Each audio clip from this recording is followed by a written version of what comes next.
Mungkin karena ada kendala teknis di lapangan ya di sananya.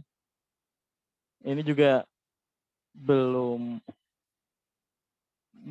dibales sama Gus Marzuki chatnya.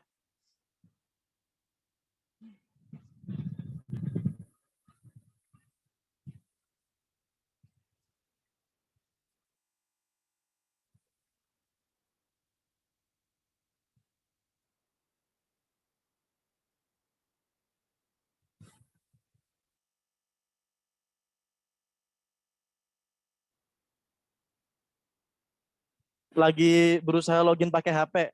Tunggu sebentar lagi ya.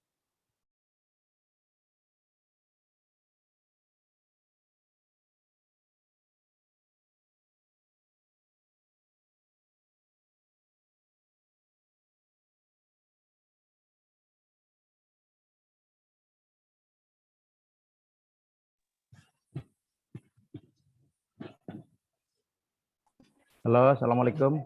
Apakah udah nyambung? Waalaikumsalam. Oh, okay. Ya. Ini kok nggak nyambung ya? Monggo dilanjut mawon Gus. Oke, baik. Dan suara saya sudah terdengar dengan jelas? Jelas Gus, jelas. Oke, baik. Mohon maaf tadi ada gangguan sinyal kelihatannya. Wah, ini hilang juga ini. Bentar.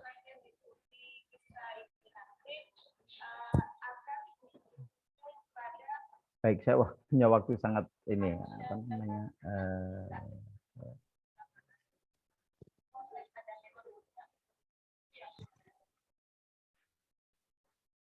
Baik, teman-teman sekalian, tadi saya sudah nyampe ini ya, ngomongin Islam, realitas. Lalu realitas itu ada realitas membentukkan teks, dan juga ada realitas kekinian sekarang. Jadi kalau kita ngomongin Islam, dan nanti kaitan dengan soal feminisme atau ekofeminisme, saya kira kita harus melihat dua aspek ini, yaitu teks dan konteks ya, realitas.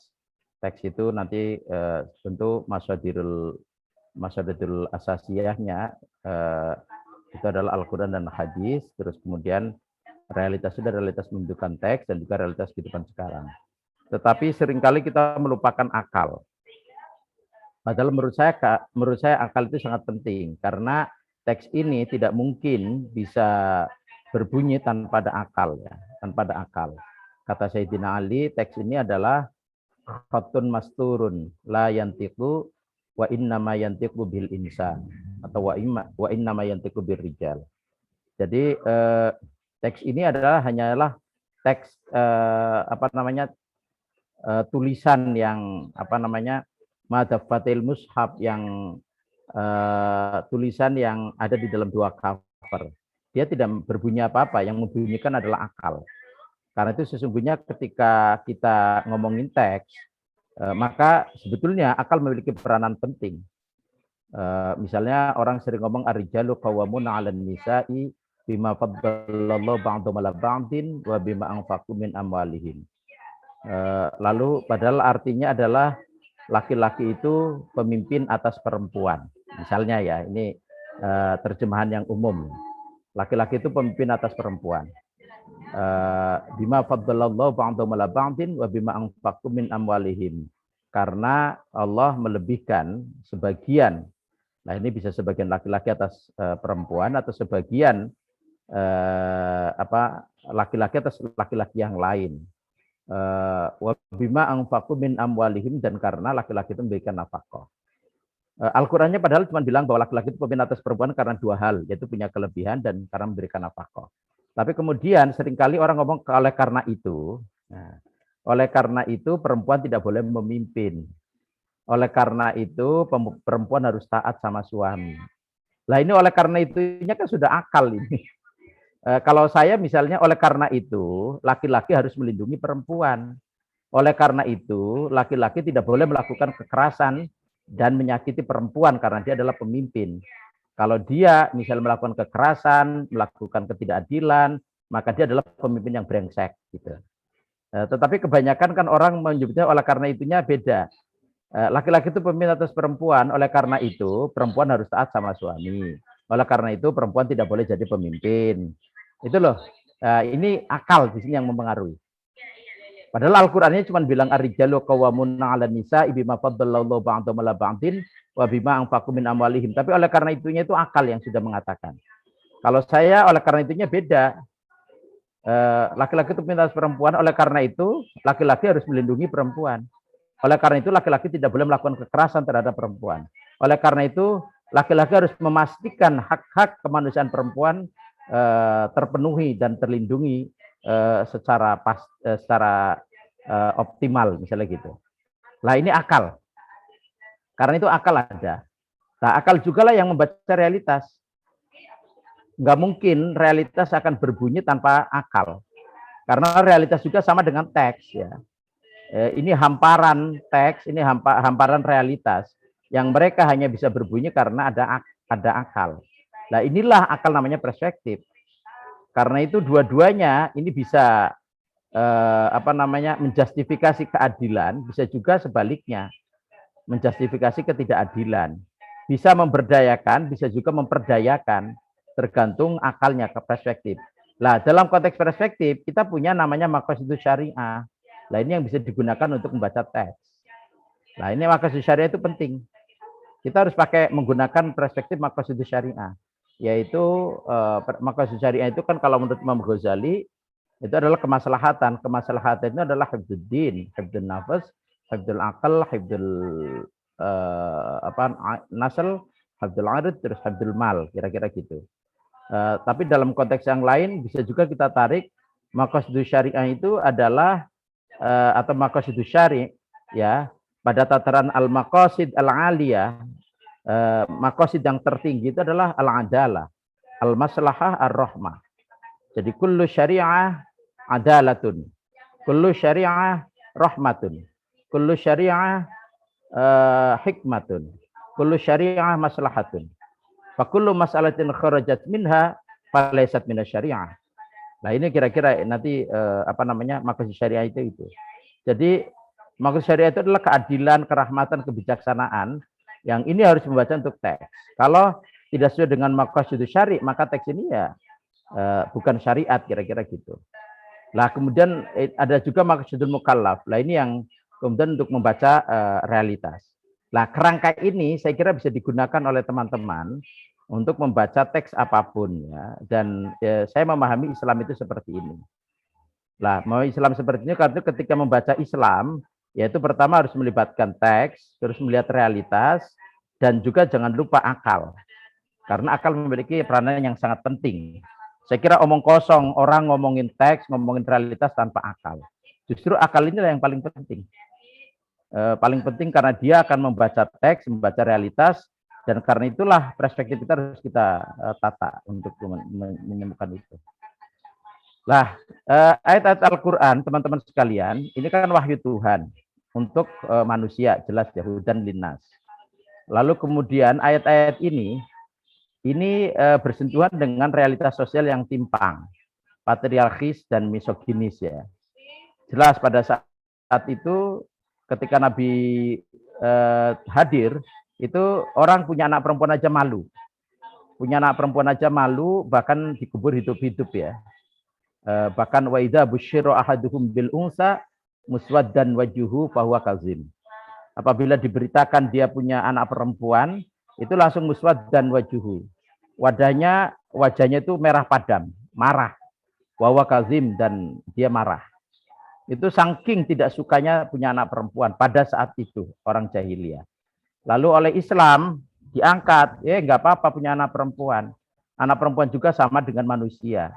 Karena itu kamu kalau punya anak perempuan juga sama disyukuri. Harus akikoh. Nah, gitu loh. Nanti ada yang mengatakan, kenapa akikohnya laki-laki itu 2, perempuan itu 1? Ini sudah prestasi. Zaman dulu, jahiliyah, orang punya anak perempuan aja malu. Oleh Islam, kamu harus bersyukur punya anak perempuan. Silakan sembelih 1 kambing. Kira-kira gitu. Kalau laki-laki, syatani, 2 kambing. Tetapi ada satu riwayat, Nabi sendiri menyembelih kambing untuk Hasan dan Husain itu 1 gitu. Lah ini ada banyak versi soal itu ya, apakah 1 atau 2, tapi intinya Islam sangat menghargai perempuan. Kamu punya anak perempuan itu adalah manusia yang harus kamu syukuri dan kamu hargai. Begitu juga perempuan punya hak-hak sebagaimana laki-laki. Kalau dulu perempuan itu diwariskan, Islam datang justru perempuan memperoleh warisan dari orang yang meninggalnya. Jadi dulu diwariskan menjadi punya warisan. Dulu tidak bisa menjadi saksi, oleh Islam bisa menjadi saksi. Dulu misalnya perempuan itu dikawini seenaknya sendiri sampai berpuluh-puluh dan beratus-ratus orang, oleh Islam kemudian dibatasi. Bahkan Islam mengatakan wa in khiftum alla ta'dilu fawahidatan aw ma malakat aymanukum zalika adna alla ta'ulu. Dianjurkan untuk monogami. Karena monogami itu adalah adna alla ta'ulu, lebih dekat untuk tidak berbuat aniaya. Artinya Islam merespon realitas patriarki dan misoginis pada saat itu, realitas sosial yang timpang secara gender. Dia melakukan apa? Melakukan dialogis. Ya, melakukan dialog. Tetapi juga sekaligus melakukan advokasi. Ayat Al-Quran itu advokasi. Karena itu jangan kaget kalau Al-Quran kok ngomongin realitas pada masa jahiliyah, realitas pada masa lalu. Karena memang Al-Quran itu dialog dengan realitas. Nah, karena itu kok sekarang kalau Anda membaca Al-Quran dan teks tidak mendialogkan dengan realitas, itu sama aja dengan mengingkari proses turunnya Al-Quran. Al-Quran itu dialog dengan realitas. Karena itu kalau kita mau menafsirkan Al-Quran hari ini harus didialogkan dengan realitas hari ini di Indonesia. Karena itu bisa jadi nanti penafsirannya berbeda, hasilnya berbeda dengan sumber yang sama. Nah inilah kemudian misi Al-Quran adalah litukhrijan nas minaz zulumati ilan nur. Untuk mengeluarkan manusia dari kegelapan menjadi cahaya. Ini misi Al-Quran dan juga misi Islam ya. Litukhrijan nas minaz zulumati ilan nur. Dari kebodohan menjadi kepintaran, dari ketidakadilan menjadi keadilan, dari ketidaksetaraan menjadi kesetaraan, dari kekerasan menjadi kasih sayang. Ini misi Al-Quran, mengubah itu. Lah, cita sosial Islam adalah al-hurriyah, al-musawa, al-adalah, al-ukhuwah atas tamu. Artinya kebebasan, kesetaraan, keadilan, persaudaraan, dan toleransi. Mungkin bisa ditambah ar-rahmah, al-hikmah, dan seterusnya. Itu cita sosial Islam. Yang ini sering disebut sebagai rahmatan lil alamin. Atau sering sekali juga disebut makarimal akhlak atau akhlak al-karimah. Ini sebenarnya karena Nabi mengatakan innama bu'istu liutammima makarimal akhlak. Pada sisi yang lain Allah menyerukan wa ma arsalnaka illa rahmatan lil alamin. Lah ini Islam hadir untuk menegakkan ini sebetulnya. Lah karena itulah Al-Qur'an fungsinya adalah sebagai hudan wa mau'izatan linnas. Ya, wa mau'izatan syifaan rahmatan linnas. Untuk menjadi ini petunjuk gitu loh. Karena itu disebut dalil. Dalil itu artinya petunjuk. Bukan hukum itu sendiri ya. Dalil itu bukan hukum itu sendiri tapi petunjuk. Lainnya proses sejarah, nanti ada universalitas, ada partikularitas. Kira-kira ini teman-teman, ini saat metodologi juga untuk membaca ke sana. Lah karena itu saya memahami Nabi Muhammad itu adalah seorang feminis ya. Karena dia memperjuangkan ini dalam konteks kesetaraan dan keadilan gender. Lah Al-Qur'an ini adalah mantikatul iltiqa kata Kiai Husain atau mantikatul jisr. Ini adalah proses maksimal yang diperoleh pada saat itu. Karena itu teman-teman jangan kaget kalau misalnya di Al-Qur'an masih menyimpan boleh 4 orang istri. Misalnya menyebut 4 orang itu. Itu karena dilulus maksimal. Sebenarnya tujuan Al-Qur'an menurut saya adalah monogami. Karena jelas dalam Al-Quran mengatakan wa khiftum alla ta'dilu fawahidatan aw ma malakat aymanukum zalika adna alla ta'ulu. Tetapi kenapa masih dibolehkan poligami? Karena itu bitadrij, berangsur, sama dengan istilah pembebasan perbudakan. Tidak ada satu ayat pun yang membebaskan perbudakan. Tetapi kemudian apakah Islam membolehkan perbudakan? Tidak. Lah, selama Nabi Muhammad hidup, Nabi nggak pernah melarang perbudakan. Tapi Nabi selalu memberikan pesan untuk memerdekakan budak. Dan itu dimasukkan ke dalam kafaroh. Bahkan Nabi sendiri memerdekakan budak sebagai teladan. Nah itu satu isyarah, artinya Islam itu melarang perbudakan. Dan saya kira umat hari ini semuanya sepakat perbudakan di dalam Islam dilarang. Kalau masih ada yang mengatakan perbudakan dalam Islam dibolehkan karena tidak ada teksnya yang sharih, yang qat'i, maka saya kira akan diketawain oleh peradaban. Gitu. Lah, begitu juga sama, sebetulnya Islam itu adalah monogami. Ini prosesnya untuk menuju monogami. Jadi kalau saat itu masih membolehkan poligami, itu adalah tujuan antara saja. Karena sebetulnya Islam pengennya monogami, bukan poligami. Artinya dalam pemahaman saya sangat firm sekali. Islam Nabi Muhammad itu sangat adil. Orang sering bertanya lagi, kenapa Nabi Muhammad kok poligami? Kalau memang tujuannya monogami. Harus dicatat, ini yang seringkali Anda juga kadang nggak tahu ya. Kita kadang nggak tahu. Nabi Muhammad itu setia 1 orang istri, yaitu dengan Khadijah. Bahkan sampai meninggal dunia Khadijah. Ya, kalau mau ngikutin Nabi, nah ini nanti kalau alasannya poligami itu adalah sunnah Nabi. Nabi itu kawin dengan Khadijah, itu Khadijah janda, dan janda yang kedua kali.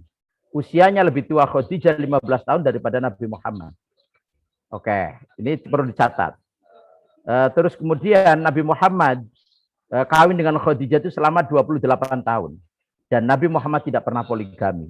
Setia pada 1 orang istri, monogami dengan Khadijah yang janda usianya lebih tua 15 tahun. Sampai Khadijah meninggal dunia. Nabi tidak menikah. Nabi tidak poligami. Nah, bahkan Nabi itu menduda. Wakilah menduda setahun, ada yang mengatakan 2 tahun. Setelah hijrah di Madinah, baru kemudian Nabi mengawini Aisyah. Dan seterusnya mengawini istri-istri yang lain, Sauda, dan seterusnya itu. Lah, artinya poligaminya Nabi itu cuman masanya 8 tahun. Sementara monogami Nabi itu 28 tahun. Lah, kalau mau menghitung pakai logika matematika, maka Nabi cenderung monogami daripada poligami. Nah, ini yang sering tidak dibaca oleh orang. Orang sering mengatakan Nabi poligami karena itu poligami sunnah. Oke, kalau poligami itu sunnah harus dilakukan oleh Nabi. Nabi juga melakukan monogami. Dan monogami Nabi itu 28 tahun. Berarti monogami itu lebih sunnah daripada poligami. Kira-kira gitu. Terus mengatakan lagi kalau poligami itu sunnah karena Nabi melakukan. Kenapa tidak ada orang yang mengatakan sunnah menikahi janda yang lebih tua 15 tahun dari laki-lakinya? Itu yang dilakukan oleh Nabi. Nabi menikahi janda 15 tahun lebih tua. Dan kenapa orang tidak mengatakan itu sunnah? Nah itu lagi-lagi mereka tidak pakai nalar, pakainya nafsu. Nah, saya ingin mengatakan sebetulnya Nabi menghendaki monogami. Bukti Nabi menghendaki monogami yang lain adalah ketika anaknya yaitu Fatimah binti Muhammad yang jadi istrinya Sayyidina Ali karramallahu wajah, beliau ketika mendengar Ali mau ditawari oleh keluarga Hisham bin Mughirah untuk poligami, Nabi marah. Baru mendengar aja Nabi marah. Pas itu ada orang yang membisiki bahwa ada keluarga Bani Hisham bin Mughirah datang ke Sayyidina Ali dan kemudian menawarkan untuk mengawini salah seorang jandanya untuk dipoligami. Nabi langsung naik mimbar dan Nabi mengatakan, saya tadi mendengar ada keluarga Bani Hisham al-Mughirah datang ke Sayyidina Ali dan menawarkan anaknya untuk mempoligami anak saya yaitu Fatimah. Jawaban Nabi apa? Fala azanu, fala azanu, fala azanu. Saya tidak mengizinkan, saya tidak mengizinkan, dan saya tidak mengizinkan. Selama 3 kali Nabi mengatakan itu. Lalu Nabi mengatakan, Fatimah itu bid'atun minni. Fatimah adalah bagian dari darah daging saya. Man azaha faqad azani. Barang siapa yang menyakiti Fatimah, maka dia menyakiti saya. Nabi nggak setuju Fatimah dipoligami. Nah inilah sebetulnya kuat ya. Disinilah menurut saya Islam sangat atau Nabi Muhammad sangat firm. Halo. Halo. Oke, dengan kesetaraan dan keadilan gender ya. Karena itu saya ingin mengatakan ada banyak contoh lain ya. Ini salah satu contoh saja yang saya berikan karena waktunya. Karena itu saya mengatakan Nabi Muhammad itu seorang feminis ya. Seorang feminis sejati sebelum feminisme itu muncul. Sebelum para feminis itu ada. Kalau mau menggunakan term feminisme. Itu Nabi Muhammad itu feminisme sebelum feminisme itu ada. Karena perjuangan Nabi yang lain. Tapi kemudian ayat Al-Quran itu berangsur transformatif, evolutif, ya negosiatif, tidak menyulitkan. Lah begitu juga soal hadis dan Al-Quran sama. Fungsinya kayak gitu. Ya, mantikatul jisr ini ada Al-Quran, ada hadis, adalah untuk ini, hifdzuddin, hifdzun nafas, hifdzul akal, hifdzul nasl, hifdzul mal, hifdzul ird ya. Oke, ini juga sama, saya kira Al-Quran begitu ya. Karena itu cara membaca Al-Quran nanti begitu, terus kemudian agama untuk manusia nanti ada kuliat dan juz'iyat, ini saya kira. Oke, saya ingin segera aja karena apa namanya waktunya ya. Ini prinsip muamalah dalam Islam itu adamul zulmi, adamul doror, adamul ghoror, adamul ihtiqar, maisir, adamul maisir, antarodin. Ini semua kalau kita tarik adalah sebetulnya menegaskan soal humanisasi ya. Soal humanisasi. Artinya pemanusiaan manusia yang berujung pada keadilan dan kesetaraan dalam konteks gender, yaitu laki-laki dan perempuan. Saya kira itu teman-teman sekalian, apa namanya rangka yang saya berikan ya. Ini sudah jam 2:30. Aduh, masya Allah. Saya harus mengakhiri ini dan saya ingin mengatakan feminisme di dalam Islam itu sangat menjunjung, menghargai dan bahkan melakukan gerakan-gerakan yang sangat konkret soal ini ya. Ekofeminisme saya kira ini juga menjadi bagian karena Islam sangat menghargai apa namanya alam ya, dan bahkan di dalam alam itu menjadi tanggung jawab manusia, khalifah fil ard. Karena khalifah fil ard dan khalifah di situ memang khalifah sendiri kan bentuknya muannas, tapi sebetulnya khalifah di situ bisa untuk laki-laki dan perempuan. Sehingga untuk menjaga bumi ini, menjaga alam ini, itu adalah laki-laki dan perempuan. Dan karena itu kalau kemudian ada upaya-upaya yang kemudian menyulitkan, membebani, dan bahkan mendiskriminasi, menyingkirkan perempuan dari akses sumber daya alam, menurut saya itu bagian dari diskriminasi. Dan itu bagian dari ketidakadilan gender. Karena itu sebetulnya Islam sangat mendorong laki-laki dan perempuan untuk ikut serta, menjaga, memelihara, bahkan mengakses sumber daya alam sepenuhnya secara adil dan apa namanya maslahat untuk laki-laki dan perempuan. Saya kira mungkin itu pengantar saya, dan saya mohon maaf ini harus pamit karena saya harus berangkat ke Jakarta. Ini saya belum persiapan apa-apa dan apa namanya saya nggak tahu juga ini apakah masih terkejar atau enggak untuk mengejar travel saya ini.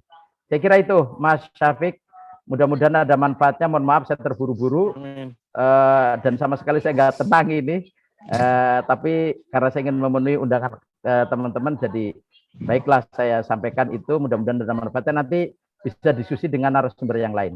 Terima kasih. Akhirul kalam. Wallahul muwaffiq ila aqwamit thoriq. Wassalamualaikum warahmatullahi wabarakatuh. Waalaikumsalam warahmatullahi wabarakatuh. Terima kasih Gus Marzuki. Mohon maaf sekali mengganggu waktunya. Aku pamit ya. Sekaligus aku pamit ya. Ya, mohon maaf. Ya. Assalamualaikum. Waalaikumsalam warahmatullahi wabarakatuh. Wah, cukup padat sekali ya penyampaian dari Gus Marzuki. Dimulai dari pembacaan tentang teks Al-Quran menggunakan realitas dan akal, sampai ternyata Al-Quran itu justru menganjurkan monogami ya. Ini bagi kawan-kawan kelompok 59 yang beberapa anggotanya ada yang rencana poligami mungkin harus segera berpikir ulang ya. Baik, mungkin lanjut ke pemateri selanjutnya, kepada Ning Imas. Waktu dan tempat dipersilahkan. Monggo Ning. Assalamualaikum warahmatullahi wabarakatuh. Jelas Waalaikumsalam suaranya? warahmatullahi wabarakatuh. Jelas ya, cukup jelas suaranya.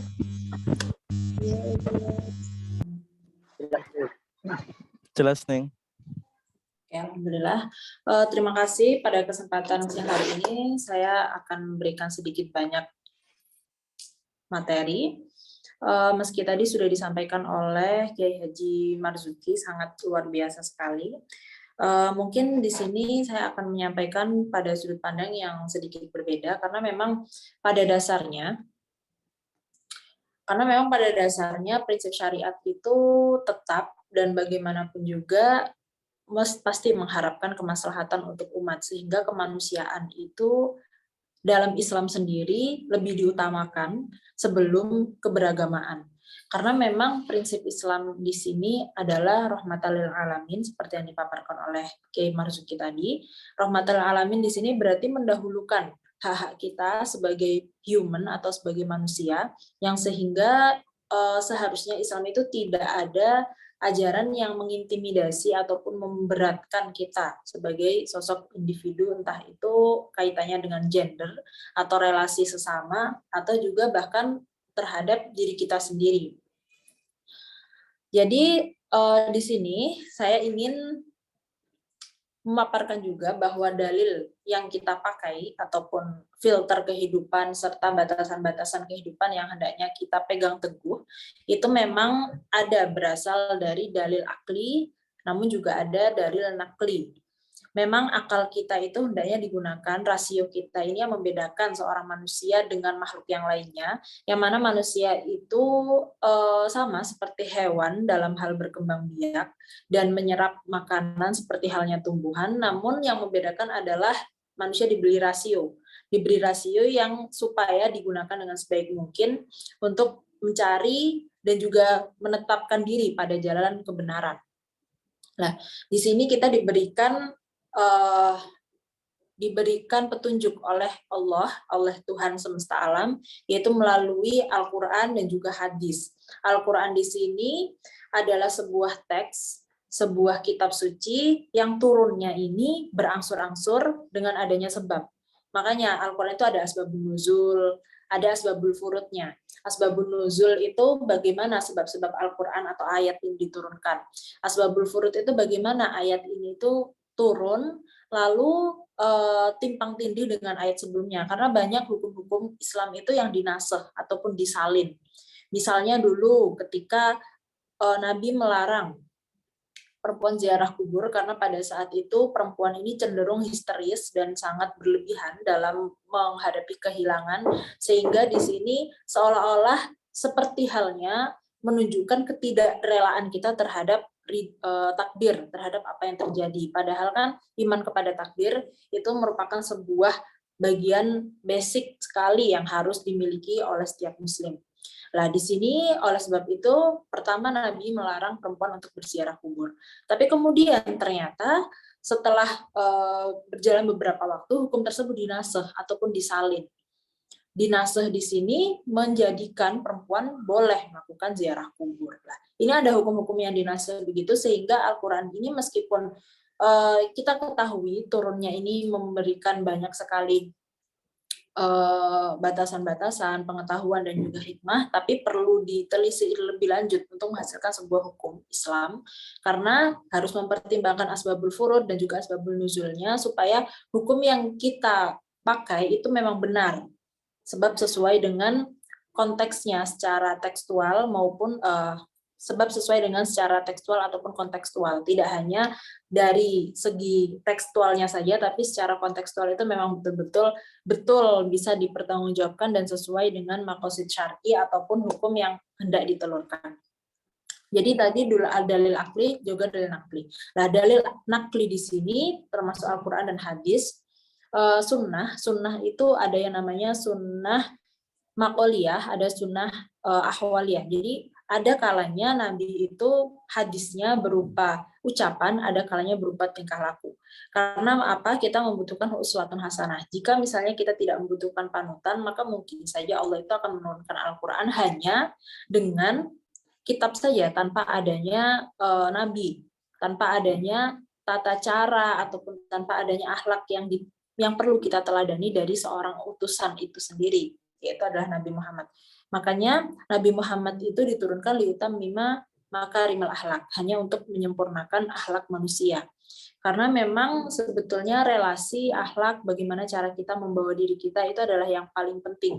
Sebab itu menunjukkan kemanusiaan kita, mengukuhkan nilai-nilai kemanusiaan kita terhadap satu sama yang lainnya. Oleh sebab itu, selain tekstual, ada kontekstual, selain makoliyah, ada ahwaliyah. Di sini, Nabi itu tidak hanya mengajarkan apa yang beliau katakan, tapi juga bagaimana sikapnya beliau ketika dalam menghadapi sesuatu. Seperti contoh, Nabi itu tidak pernah marah, Nabi itu jarang marah, kemudian Nabi itu sangat sopan sekali dalam memperlakukan, bahkan dalam memperlakukan cucunya.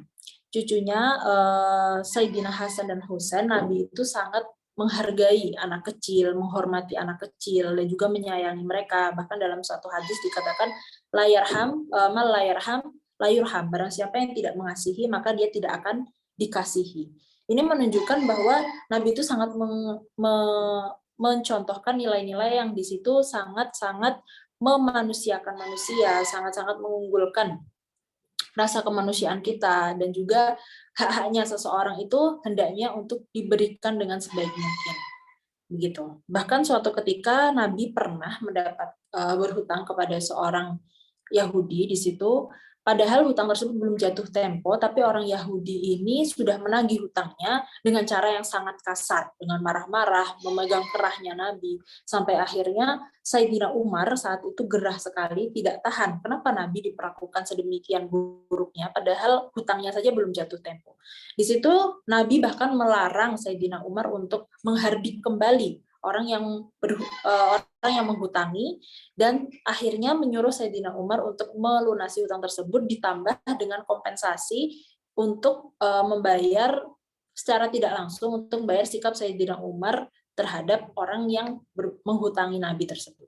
Padahal secara realitanya Nabi tidak salah, dan Sayyidina Umar ini betul-betul membalas sikap seorang Yahudi itu yang sangat tidak etis sekali kepada Nabi, tidak ada sopan santunnya. Nah, Nabi di sini menunjukkan bahwa adanya kita itu harus lebih mengukuhkan tanggung jawab kita daripada menuntut hak kita. Ini adalah salah satu contoh ahwaliyah Nabi. Jadi hadis yang berbasiskan ahwal atau tingkah laku, bukan hanya hadis yang berbasiskan makoliyah. Nah, di sini sehingga maka muncul maqasidus syar'i yang diungkapkan oleh Ki Haji Marzuki tadi, yaitu bahwa Imam Ghazali mengkategorikan maqasidus syar'i itu adalah hifdzun nasl, hifdzul mal, hifdzul badan, hifdzuddin, dan hifdzun nafs. Itu adalah pokok dari maqasidus syar'i tentang nilai-nilai kemanusiaan manusia itu sendiri. Menjaga badan, menjaga harta, menjaga kehidupan, menjaga keturunan, itu semua merupakan adalah maqasidus syar'i, yang mana berawal dari kerangka-kerangka syariat yang memang di situ oleh ulama dikumpulkan dari Al-Quran dan hadis itu sendiri. Seperti halnya contoh ada hadis Afdhalul A'mal itu adalah idkhalus surur. Membahagiakan orang lain itu termasuk dalam Afdhalul Amal. Utama-utamanya amal itu memberi kebahagiaan kepada orang lain. Ini menunjukkan bahwa sebetulnya kemanusiaan kita itu harusnya lebih diaktifkan. Jika kita ini mengaku sangat religius, maka seharusnya sisi kemanusiaan kita, nilai-nilai baik dalam diri kita, kemudian akhlak kita itu harus lebih ditonjolkan. Karena apa? Karena sesungguhnya maqasidus syar'i itu adalah tentang relasi kita terhadap sesama, bagaimana kita ini bisa memberikan kontribusi kemanfaatan, tidak hanya hal-hal yang di situ bersifat materi misalnya, tapi juga dalam sikap, tingkah laku sehari-hari, bahkan dalam berbicara kita diatur bagaimana supaya bisa menghasilkan kebaikan antar sesama, tidak mendahulukan kepentingan kita sendiri, contohnya begitu. Lalu di sini kembali lagi pada dalil akli dan juga dalil nakli. Dalil nakli itu adalah dalil yang berasal dari Al-Quran dan Hadis yang sudah saya contohkan sebelumnya. Al-Quran dan Hadis itu seperti apa? Namun masalahnya di sini dalil nakli itu pasti menarik akal kita, karena bagaimanapun juga nilai-nilai yang ditanamkan agama itu adalah sesuatu yang baik, sesuatu yang memang di situ bisa diterima akal.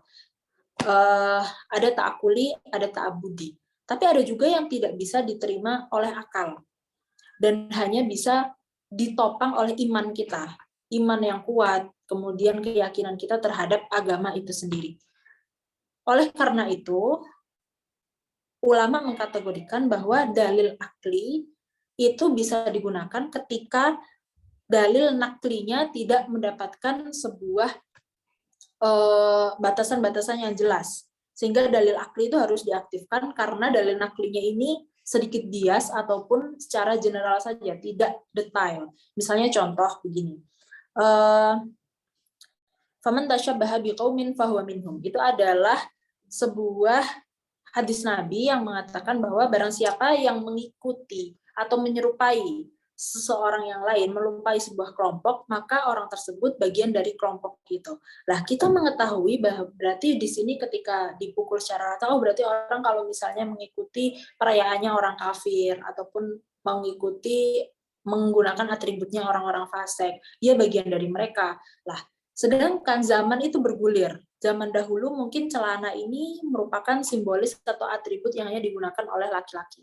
Namun kemudian zaman ini berubah, ternyata celana ini menjadi pakaian yang unisex, bisa digunakan laki-laki atau perempuan dan tidak lagi menjadi kekhususan bagi laki-laki itu sendiri. Begitu juga banyak atribut-atribut yang justru sekarang berbalik. Dulu kopiah yang biasa digunakan oleh orang-orang pesantren itu adalah atribut khusus orang-orang Yahudi, orang-orang Nasrani. Tapi kemudian ternyata sekarang itu justru menjadi ciri khasnya para santri. Lah, di sini banyak sekali perubahan-perubahan itu. Lalu bagaimana hadis itu bisa tetap relevan dalam perubahan-perubahan zaman yang semakin maju, kadang dinamis, kadang tidak jelas ini, semakin tidak terduga, itu bagaimana relevansinya? Maka ulama itu mengkategorikan tasyabuh di sini memang pada sesuatu yang sudah tidak bisa diganggu-gugat. Jika misalnya sesuatu ini tasyabuh atau penyerupaannya itu merupakan pada sesuatu yang tidak menjadi ciri khusus di daerah tertentu dan kita gunakan di daerah atau tempat lain, maka itu bukan tasyabuh yang mengikat. Kita tidak diperbolehkan menggunakannya pada tempat tersebut. Misalnya ketika di India memiliki ciri khas tertentu yang melarang seseorang untuk menggunakan pakaian tertentu atau warna tertentu. Maka ketika kita keluar dari daerah itu, tasyabuh di situ sudah hilang karena tasyabuh di sini juga berhubungan erat dengan bagaimana kondisi sosial dan budaya masyarakat setempat. Ini memang karena apa? Karena kita benturkan lagi realitas kehidupan ini, sunatullah, perbedaan itu sunatullah. Allah lah yang mengatur semua perbedaan di dunia ini, sehingga relevansi dalil nakli itu harus dibenturkan oleh akal supaya bisa diterima, supaya bisa tetap relevan dan juga hadis ini sebetulnya tetap mengandung esensi. Karena bagaimanapun juga tuntunan syariat itu pasti disesuaikan dengan umat, wahyu atau firman yang Tuhan turunkan itu pasti disesuaikan dengan kebutuhan umat. Nabi Musa dulu itu mukjizatnya adalah tongkat yang bisa menjadi ular, karena pada saat itu umatnya sangat maju sekali dalam hal sihir, sehingga memang yang dibutuhkan adalah orang yang hebat dalam bidang sihir tersebut. Oleh karena itu Allah memberikan tongkat kepada Nabi Musa untuk dijadikan mukjizat melawan orang-orang yang mendoliminya dan orang-orang yang mengingkari kalimat tauhid. Kemudian kenapa Al-Quran ini, karena Nabi Muhammad merupakan Nabi akhir zaman, maka Nabi Muhammad diberikan mukjizat yang tetap relevan sampai zaman akhir, sampai kiamat, yaitu adalah buku. Al-Quran di sini mengandung banyak pengetahuan, mengandung banyak hikmah, mengandung sejarah, mengandung hukum-hukum, dan juga mengandung ilmu balaghah dan juga mantek tingkat tinggi, ilmu kata, ilmu syair dan sesuatu yang memang di sini sampai hari ini terbukti tetap eksis, yaitu adalah ilmu pengetahuan, kemudian kata-kata yang indah, puisi-puisi, syair. Al-Quran di sini bahkan pada masanya itu merupakan ilmu sastra yang paling tinggi, dan bahkan orang-orang Yahudi, orang-orang jahiliyah pada masa itu tidak percaya bahwa Al-Quran ini dibuat manusia saking indah bahasanya. Karena pada zaman itu juga orang jahiliyah itu sangat fanatik dengan berlomba-lomba untuk memiliki syair yang indah, bagus. Kemudian orang yang memiliki lakop yang banyak, makanya namanya Nabi Muhammad itu sangat banyak sekali. Semakin orang ini memiliki nama panggilan yang banyak, maka dia itu dianggap semakin mulia. Begitu juga orang yang memiliki syair paling indah, maka dia dianggap strata sosialnya itu semakin tinggi. Nah, Al-Quran diturunkan dengan sastra yang sangat-sangat luar biasa sekali, yang sampai-sampai orang pada masa itu tidak menyangka bahwa Al-Quran ini bahasanya, gaya bahasanya adalah dibuat oleh manusia karena saking indahnya. Mungkin hal ini tidak terlalu kita sadari karena kita bukan orang Arab. Kita tidak memahami gramatikanya, lahjahnya, kemudian bagaimana sisi keindahannya. Kita hanya bisa memahami bahasa kita sendiri, keindahan bahasa kita sendiri. Tapi sesungguhnya Al-Quran ini mengandung sastra yang amat tinggi, yang bahkan manusia itu kesulitan, tidak akan bisa membuat bahasa seindah Al-Quran. Karena Al-Quran ini merupakan mukjizat sampai akhir zaman, sehingga relevan dalam penyampaian ilmunya, kemudian bahasanya, dan lain-lain. Begitu lagu-lagu Al-Quran juga bisa disyairkan. Ini menunjukkan bahwa mukjizat yang diberikan kepada Nabi Muhammad itu memang tetap akan relevan sampai akhir zaman, karena sesuai kebutuhan itu tadi. Nabi diturunkan mukjizat sesuai dengan kebutuhan umatnya. Oke, kemudian kembali kepada dalil akli dan juga dalil nakli. Dalil nakli, Al-Quran hadis itu pasti menarik kepada akal, terutama pada hal-hal yang memang tidak dijelaskan secara gamblang. Misalnya hal-hal yang tidak dijelaskan secara gamblang dan secara tidak gamblang itu seperti halnya faman tasyabaha biqaumin fahuwa minhum, seperti tadi. Yang gamblang itu seperti halnya ubudiyah, anjuran sholat. Anjuran untuk sholat itu maghrib, kalau maghrib 3 rakaat, kalau isya itu 4 rakaat. Kemudian hudud, had-had, kemudian bahasan-bahasan di sini yang mengenai hukum-hukum Islam. Ketika dijelaskan secara gamblang, maka dalil akli itu tidak boleh memberikan kontribusinya. Dalam artian begini, misalnya ada khilafiyah ataupun perbedaan mengenai traweh. Traweh yang pertama, sebelum Nabi ini menamakan bahwa sholat puasa pada bulan Ramadan itu merupakan traweh, Nabi hanya mengatakan, mendeklarasikan itu adalah sholat malam. Pertama memang Nabi melakukannya 8 rakaat. Kemudian setelah itu dideklarasikan sebagai sholat tarawih, sahabat menyempurnakannya sebanyak 20 rakaat. Nah, di sini adanya khilafiyah, yang mana sebetulnya jumlahnya itu sudah spesifik, maka dalil akli tidak boleh mengambil andil di sana. Jadi, berarti kalau misalnya adalah antara 8 sama 20, apa ambil tengah-tengahnya saja? Atau misalnya ya sudah 10 saja, kan boleh 8, boleh 20. Berarti ambil tengah-tengahnya, tidak bisa. Ketika dalil naklinya ini sudah, nasnya sudah jelas, maka dalil akli itu tidak boleh mengambil alih. Pikiran kita tidak boleh mengambil alih, karena memang di situ sudah ditentukan, sudah dinas secara gamblang dan spesifik. Maka dalil akli tidak boleh ikut andil di sana. Makanya banyak di sini gender itu ada kalanya masuk pada rumus berakhlak, berelasi antar sesama, ada kalanya masuk pada rumus bersyariah. Rumus bersyariah itu seperti contoh ketika akad nikah itu tetap laki-laki yang melakukannya. Bagaimana ketika seorang laki-laki dan perempuan ini dalam sebuah mahligai rumah tangga, maka perempuan ini memang tetap harus menghormati suaminya sesuai dengan tuntunan Al-Quran. Kemudian hak cerai itu menjadi haknya suami.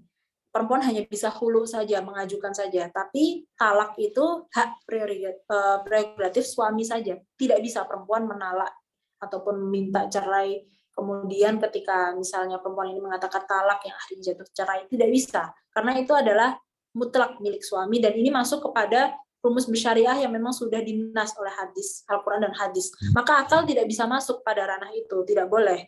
Karena sudah jelas, spesifik. Seperti halnya hukum waris. Lidzakari mislul hadzil unsayain, bahwa laki-laki itu 2 kali bagiannya daripada perempuan. Ini ketika sudah ada nas yang jelas begitu, kita tidak bisa menggunakan akal kita untuk mengambil keadilan yang itu menurut kita adil, harusnya sama dong laki-laki dan perempuan hukum warisnya. Tapi karena Al-Quran ini sudah nasnya itu dalil naklinya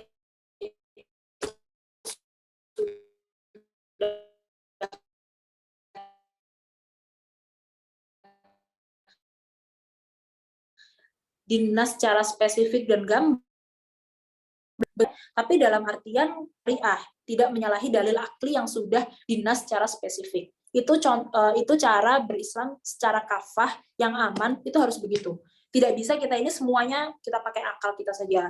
Menafsiri Al-Quran kita hanya pakai akal kita saja tanpa merujuk kepada Al-Quran, tafsir-tafsir ulama, tanpa melihat asbabun nuzul dan juga asbabul furudnya. Kita itu akan menghasilkan pemahaman yang rancu, karena sebetulnya Al-Quran ini sangat banyak sekali, sangat luas sekali, sangat tidak mungkin bisa kita jangkau secara keseluruhan. Kita hanya bisa mengambil prinsip-prinsipnya saja yang memang di situ penting. Oleh karena itu, untuk bersikap hati-hati itu juga sangat diperlukan. Sehingga karena perempuan di sini, relasi antara perempuan dan laki-laki itu masuk, ada kalanya rumus bersyariah, ada kalanya rumus berakhlak. Karena sebetulnya ittiba kepada Nabi, rumus ittiba, karena dalam Al-Qur'annya in kuntum tuhibbunallaha fattabi'uni yuhibbukumullah wa yaghfir lakum dzunubakum. Jika kamu mencintai Allah, jika kalian semua mencintai Allah, maka ikutilah aku. Dalam Al-Qur'annya dikatakan begitu. Ikutilah aku di sini maksudnya Nabi Muhammad. Yuhibbukumullah wa yaghfir lakum dzunubakum. Maka Allah itu akan mencintai kalian semua dan juga akan mengampuni dosa-dosa kalian semua. Ini adalah sebuah ayat kunci yang menjadikan kita untuk haruslah berittiba kepada Nabi lah. Ittiba kepada Nabi itu ada rumusnya. Ada rumus bertauhid, yaitu rumus berakidah. Akidah kita itu akidah yang benar, bukan akidah yang salah. Tuhan yang kita sembah itu Allah, rukun iman, rukun Islam, kemudian tidak Islam yang menyalahi rumus setelahnya. Jadi ketiga rumus dalam berittiba kepada Nabi itu tidak saling menyalahi. Rumus bertauhid, yaitu akidah, kemudian rumus bersyariah, yaitu adalah hukum-hukum fikih, yang mana tadi memasukkan gender itu juga masuk ada rumus bersyariah dalam ranah relasi antar suami istri, dalam ranah dalam hak cerai, kemudian akad nikah, kemudian ijbar wali, kemudian masalah-masalah di situ waris. Ketika sudah dinas, dalil aklinya itu sudah jelas, sudah gamblang, maka dalil akli ini tidak masuk, tidak bisa. Harus sesuai dengan nasnya yang mana sudah spesifik. Baru kalau misalnya bias, dalil naklinya itu bias, maka akal itu akan menarik akal kita untuk berpikir. Bagaimana sebetulnya maksud dari firman Tuhan ini tuh bagaimana ketika dalilnya itu bias. Kemudian yang ketiga adalah rumus berakhlak. Nah, relasi antar laki-laki dan perempuan ini ada kalanya masuk kepada rumus berakhlak. Rumus berakhlak itu juga dikategorikan pada maqasidus syar'i yang mana 4 tadi, hifdzun nafas, hifdzul mal, hifdzud din, dan juga hifdzul yang lain, atau menjaga kehidupan, bagaimana relasi antar sesama itu bisa saling memberikan manfaat dan juga tidak ada intimidasi.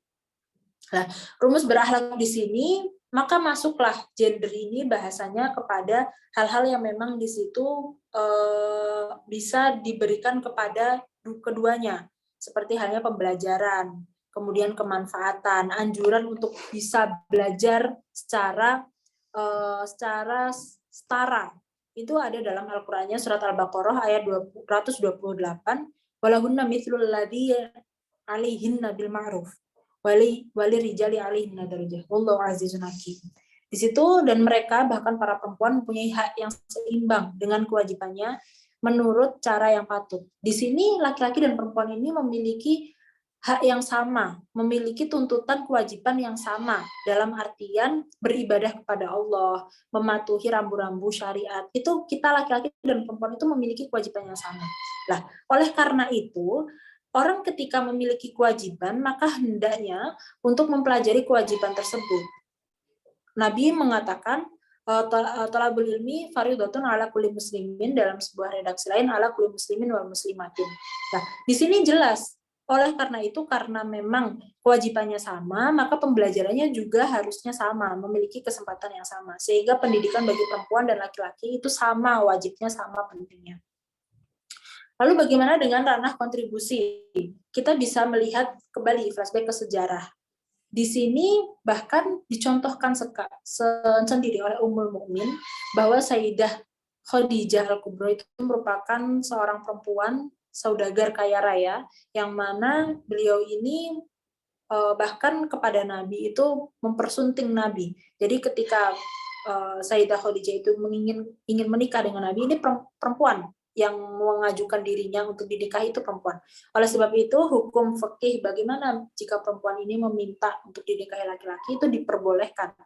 Jadi memang pada dasarnya laki-laki di sini yang melakukan akad nikah, melakukan perjanjian pernikahan, tapi di sini perempuan itu diperbolehkan untuk mengajukan dirinya supaya dinikahi, dan itu justru menunjukkan kedudukan yang tinggi dari perempuan itu sendiri, dan itu yang dilakukan oleh Sayyidah Khadijah Al-Kubra. Beliau adalah seorang saudagar kaya raya. Beliau seorang perempuan yang mengaktualisasikan dirinya dalam ranah-ranah yang memang diperlukan, dan juga mengambil tanggung jawab hidupnya secara penuh, tidak hanya mudhof ilaih, bukan subordinasi, tapi beliau itu memang betul-betul menjadi seorang perempuan yang independen, seorang perempuan yang mana di situ bisa memberikan kontribusi dan juga membuka lapangan pekerjaan bagi orang-orang sekitarnya. Kemudian juga seorang perempuan yang mana di sini mengaktualisasikan dirinya dengan maksimal. Itu secara tidak langsung menunjukkan bahwa Ummul Mukmin ini loh perempuan yang demikian. Kemudian ada lagi Sayyidah Aisyah. Sayyidah Aisyah radhiyallahu anha itu adalah seorang intelektual perempuan yang mana sangat cerdas sekali, meriwayatkan lebih dari 5.000 hadis yang semuanya mu'tabaroh. Semuanya bisa diterima, terutama hadis rumah tangga, hadis mengenai hukum-hukum haid dan lain-lain itu berasal dari Sayyidah Aisyah radhiyallahu anha. Nah, ini menunjukkan bahwa apa? Bahwa perempuan itu sebetulnya pada masa datangnya Islam itu sendiri, mereka ini juga mencontohkan bahwa Islam itu dicontohkan bahwa perempuannya itu loh juga ada kontribusi, juga mengambil tempat di situ untuk perjuangan laki-laki.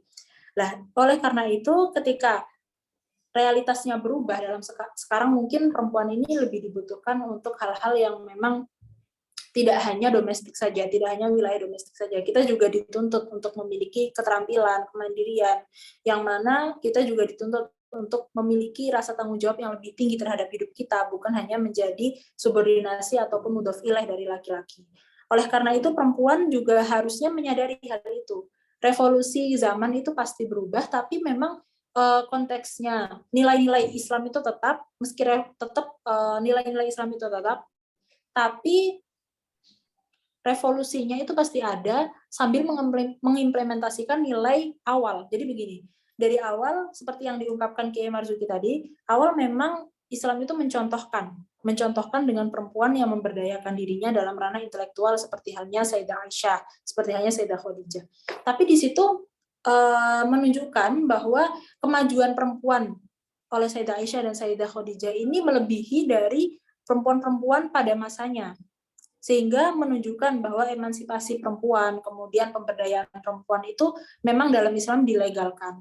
Begitu juga kita ketika menghadapi tantangan sekarang, mungkin perempuan-perempuan kita ini banyak yang masih konservatif dan menganggap bahwa kita ini ketika sudah menikah itu harusnya udah ikut suami saja secara total tanpa mau memiliki kemandirian lagi, betul-betul bergantung pada suami lah. Sebetulnya itu mungkin masuk kepada ranah preferensi masing-masing, cuman jika kita mau menjadi seorang perempuan yang lebih mandiri, lebih bisa memiliki kiprah, itu hendaknya kita melihat lagi bahwa ada Sayyidah Aisyah, ada Sayyidah Khadijah, mereka perempuan, beliau perempuan tapi memberikan kontribusi yang nyata terhadap keilmuan juga Islam. Sayyidah Aisyah melalui hadis-hadisnya, Sayyidah Khadijah dengan membantu perjuangannya Nabi.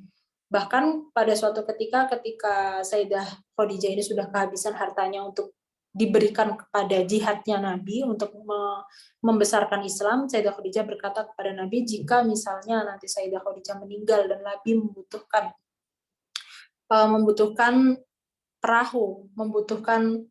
perahu, maka hendaknya Sayyidah Khadijah itu rela memberikan tulang belulangnya untuk perjuangan dakwahnya Nabi. Ini menunjukkan bahwa perempuan itu bisa memberikan kontribusi. Gitu. Kita tidak usah jauh-jauh melihat perempuan-perempuan yang hebat sekarang. Orang Islam sendiri dari awal sudah mencontohkan. Hanya saja mungkin kita kurang bisa memahami esensinya.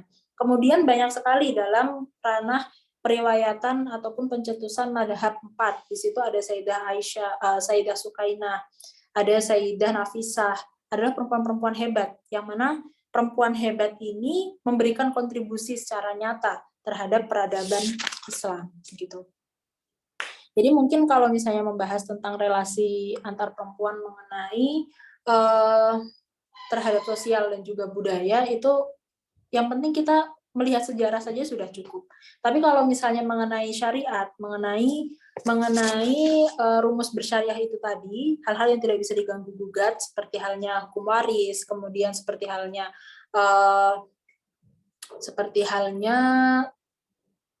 menghormati suami dan lain-lain, itu memang harus tetap tidak bisa diganggu gugat. Karena apa? Karena dalil naklinya itu sudah soreh gitu. Kemudian yang terakhir mungkin mengenai apa lagi ya? Begini. Mungkin kalau misalnya kita mau lebih menyadari tanggung jawab kita sebagai perempuan, bahwa tantangan zaman kita ini yang lebih dominan adalah selain aktualisasi diri kita sendiri, kita memiliki tanggung jawab bahwa kita akan menjadi seorang ibu. Madrasatul Ula, dan ibu itu adalah madrasah pertama dari anak-anaknya.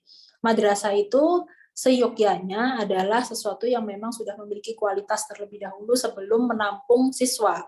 Sehingga kita sebagai seorang perempuan ketika menyadari tanggung jawab itu, hendaknya betul-betul dioptimalkan potensi kita, masa-masa belajar kita digunakan dengan sebaik mungkin, supaya apa? Supaya bisa mempersiapkan diri kita untuk membentuk peradaban bangsa yang lebih baik lagi. Karena itu penting sekali, banyak sekali perempuan-perempuan yang mohon maaf mungkin menikah terpaksa karena mungkin takdirnya sudah begitu, sehingga harus menikah muda, kemudian belajar untuk mendidik anak itu sambil berjalan, meskipun terkadang kurang efektif, sehingga kita ini perempuan-perempuan sekarang harusnya lebih menyadari dari sejak dini bahwa perempuan ini kedepannya adalah akan menjadi seorang pendidik. Maka yang pertama dilakukan adalah harus mendidik dirinya sendiri. Itu penting sekali.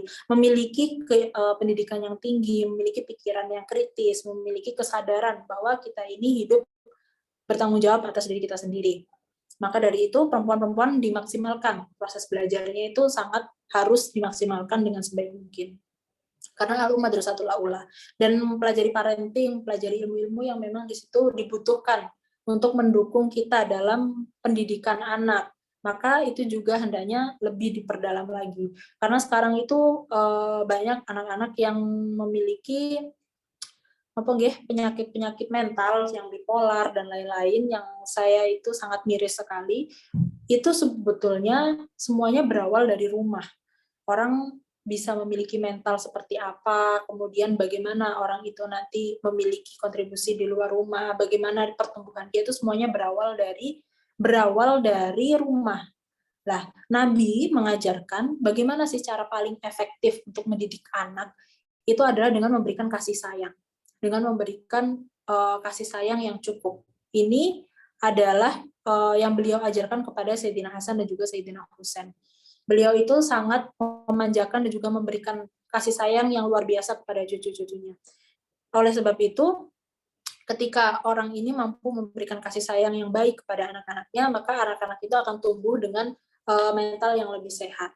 Lah untuk mampu memberikan kasih sayang itu kadang orang karena bahasa kasih sayang itu beda-beda, kita harus bisa meregulasi emosi karena perempuan itu kadang meledak-ledak. Banyak hal yang harus kita lakukan. Kita harus memperbaiki diri sendiri dulu untuk bisa memberikan kontribusi yang positif dan juga kasih sayang yang hangat kepada orang lain. Itu yang penting karena ya penting sekali pokoknya kalau perempuan itu harus menyadari tanggung jawabnya bahwa ke depan dia akan menjadi seorang ibu gitu. Maka Madrasatul Ula, maka madrasah itu harus belajar dahulu sebelum menerima siswa. Kemudian surat An-Nahl ayat 97, man amila sholihan fi dzakarin aw unsa wa huwa mu'minu fal nuhyiyahu hayawatan thayyibah.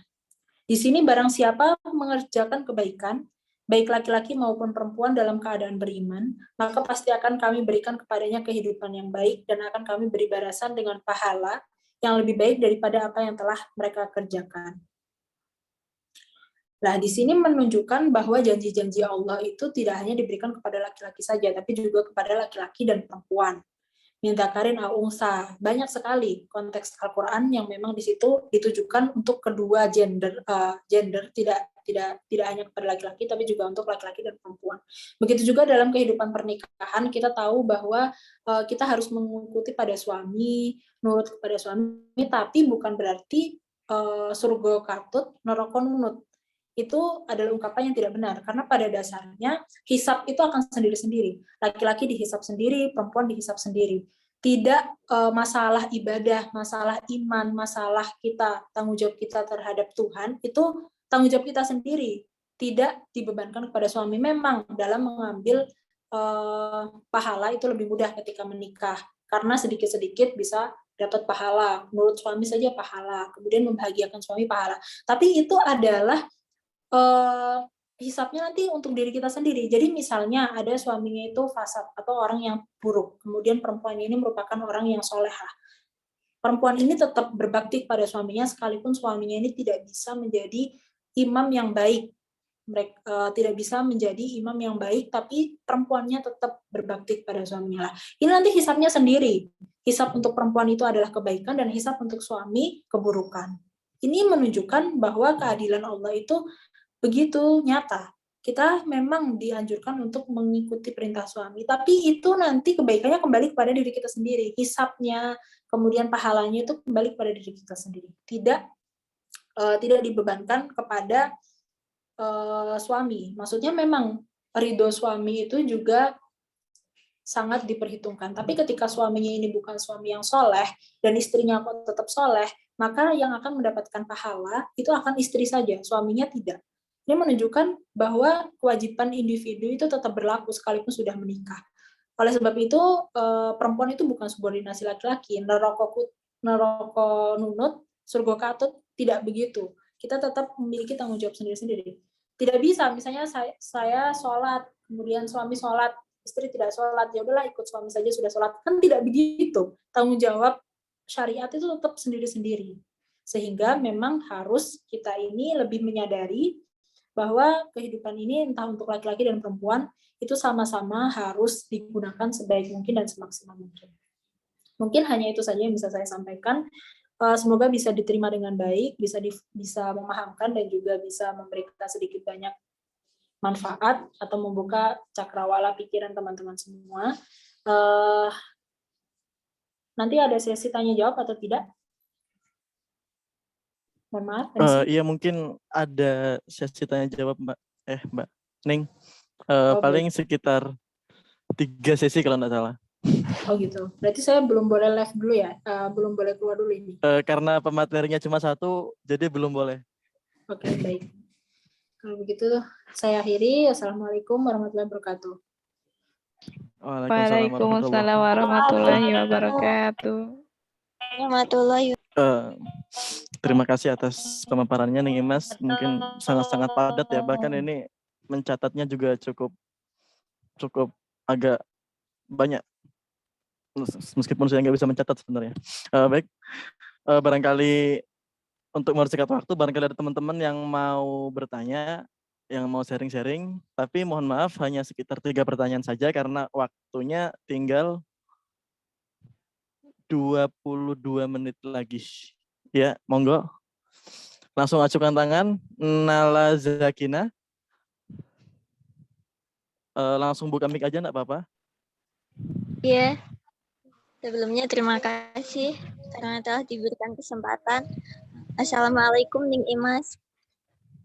Izin bertanya kepada Ning Imas, bagaimana tanggapan Ning Imas tentang perempuan karir dengan perempuan takdim suami? Terima kasih Ning Imas. Terima kasih pertanyaannya, ini klasik ya. Pertanyaan banyak sekali yang memiliki dilema yang sama. Bagaimana perempuan karir dan perempuan yang takdim suami? Ini mau dijawab perspektif fikih ataupun atau yang apa? Maunya yang apa? Semuanya, Ning. Semuanya. Nggih. Kalau Semuanya misalnya Kalau misalnya hukum fikih ya, kita masuk kepada hukum fikih di sini, maka kita kembali dulu kepada hak dan kewajiban. Karena karir di sini kan nanti kaitannya dengan maisyah, dengan mencari biaya untuk kehidupan bersama begitu. Maka kita kembalilah kepada hak dan kewajiban. Di sini mazhab yang kita anut yaitu adalah mazhab Syafi'i, mayoritas mazhab Syafi'i bahkan di situ dikatakan sesungguhnya kewajiban sandang, pangan, dan papan itu adalah milik suami. Sehingga ketika perempuan bekerja, karena tidak terpenuhinya sandang, pangan, dan papan, maka hal tersebut diperbolehkan. Karena apa? Karena itu berasal dari tanggung jawab suami yang tidak bisa terpenuhi dengan baik. Tapi ini batasannya adalah kebutuhan hidup, bukan gaya hidup. Jadi sandang yang minimal, papan yang minimal, pangan yang minimal. Jadi sandangnya itu setidaknya baju yang bisa menutupi aurat, yang layak dipakai. Kemudian pangan yang minimal ya 3 kali sehari, papan yang bisa menutupi dari terik dan juga hujan. Ini adalah tanggung jawab suami dalam mazhab Syafi'i. Sehingga ketika perempuan ini tidak mendapatkan hal itu dari suaminya, maka perempuan ini tidak boleh dilarang untuk keluar dan mencari nafkah terhadap dirinya. Karena apa? Karena itu memang kebutuhan. Kebutuhan yang awalnya tanggung jawab suami, tapi kok tidak bisa memenuhi suaminya, maka perempuan tersebut boleh bekerja dan perempuan dan laki-laki tidak boleh melarangnya kalau misalnya memang dia tidak bisa memenuhi kewajibannya dari awal. Itu dari perspektif fikih. Tapi kalau misalnya ternyata di sini berkarirnya itu bukan untuk memenuhi kebutuhan primer, bukan untuk kebutuhan pokok, maka harus izin suami terlebih dahulu memang, karena bagaimanapun juga kepatuhan perempuan, izin itu termasuk dari kepatuhan perempuan terhadap suaminya. Jadi perlu adanya kompromi. Oleh karena itu dalam Al-Quran dikatakan bahwa dalam berumah tangga esensinya itu adalah mahabbah warahmah, untuk menghasilkan cinta kasih. Dan cinta kasih di sini bisa terwujud dengan adanya muasyarah bil ma'ruf, wa ashiruhunna bil ma'ruf. Sehingga jangan hanya menuntut hak dan kewajiban, tapi adanya muasyarah bil ma'ruf, kompromi, komunikasi yang efektif, komunikasi yang baik, saling menghormati. Itu penting sekali. Sehingga ketika orang ini mengaktifkan sisi-sisi itunya, sisi yang lembutnya terhadap suaminya, maka kompromi itu akan mudah kita dapatkan. Jadi jika mengatakan hak dan kewajiban mengenai hukum fikih, itu tadi, kalau misalnya memang suami tidak bisa memenuhi, maka istri boleh keluar untuk mencari nafkah. Tapi jika untuk hal-hal yang di situ bersifat sekunder, atau memang perempuan ini menginginkan aktualisasi diri yang baik di ranah-ranah yang menjadi passion-nya, maka dia harus izin suaminya dulu. Oleh sebab itu, perempuan ini sebaiknya memang ketika dia ini memiliki kemandirian dari awal, menyadari tanggung jawab hidupnya, akhirnya cepat menemukan identitas dirinya, dia itu akan tahu sebenarnya laki-laki seperti apa yang bisa mengimbanginya, sehingga dia tidak sembarangan jatuh kepada pernikahan yang sebetulnya tidak bisa saja merugikannya nanti. Kalau perempuan ini sudah dari awal sudah memiliki kontribusi yang baik terhadap hidupnya, dalam artian dia ini memiliki pendidikan yang baik, kemudian dia memiliki kedewasaan yang baik, dia itu akan menarik orang-orang yang satu frekuensi dengannya, atau ibatul toibin. Oleh karena itu dari awal kita harus memiliki kesadaran untuk memperbaiki diri supaya mendapatkan yang baik, yang sesuai, dan ketika sesuai itu nanti kehidupan kedepannya akan lebih mudah, karena memiliki pola pikir yang mungkin saja tidak jauh berbeda, dan juga bisa memiliki kompromi yang baik begitu. Biasanya orang yang di pondok pesantren misalnya nanti dapatnya kang santri begitu. Kalau misalnya orang nanti kuliah ataupun dia aktif di organisasi, biasanya dapat relasi begitu. Ini kan menarik orang yang satu frekuensi dengan kita sebagai bentuk atau ibatul thayyibin. Oleh karena itu, yaitu tadi aktualisasi diri bagi perempuan itu hendaknya dimaksimalkan sedini mungkin supaya cepat menemukan identitas, tidak terjebak pada pernikahan-pernikahan yang menjadikan perempuan ini hanya objek saja tanpa mengetahui tanggung jawab setelahnya itu bagaimana begitu. Ini penting sekali. Kemandirian kepada independen terhadap perempuan itu penting, bukan independen secara materi tapi juga secara kepribadian, sehingga bisa menyelamatkan kehidupannya ke depan. Ini hubungannya begitu, jauh sekali hubungannya sebetulnya. Pendidikan perempuan terhadap kehidupannya sendiri, terhadap masa depan bangsa, itu jauh sekali. Begitu. Ini sebetulnya jawabannya banyak banget ya, tapi ya intinya begitu. Kalau misalnya fikihnya, selama suami tidak bisa memenuhi, ya berarti nggak apa-apa keluar. Tapi kalau misalnya untuk kebutuhan sekunder, ya harus izin dulu. Izin caranya dengan muasyarah bil ma'ruf, dengan pelan-pelan, dengan adanya kompromi, dengan saling menghormati. Kalau misalnya ada komunikasi utuh, itu akan lebih mudah. Begitu. Tetap memang harus melalui kompromi, karena perempuan ketika sudah menikah, hidupnya bukan hanya tentang dirinya, tapi juga tentang suaminya. Harus pelan-pelan, harus adanya muasyarah, komunikasi yang baik. Begitu. Udah bisa dipahami ya? Udah cukup. Ada yang ditanyakan lagi? Monggo. Itu ada pertanyaan kedua nih di chat mungkin. Ketika ada ya. Boleh? Saya baca ya. Saya atau Ning Mas yang baca?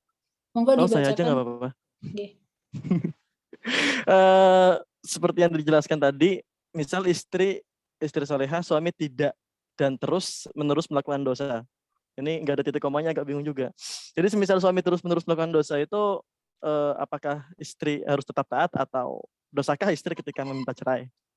Kira-kira seperti itu. Jadi begini. Suami terus-menerus melakukan dosa. Begini, jadi kalau misalnya ada kalanya nikah itu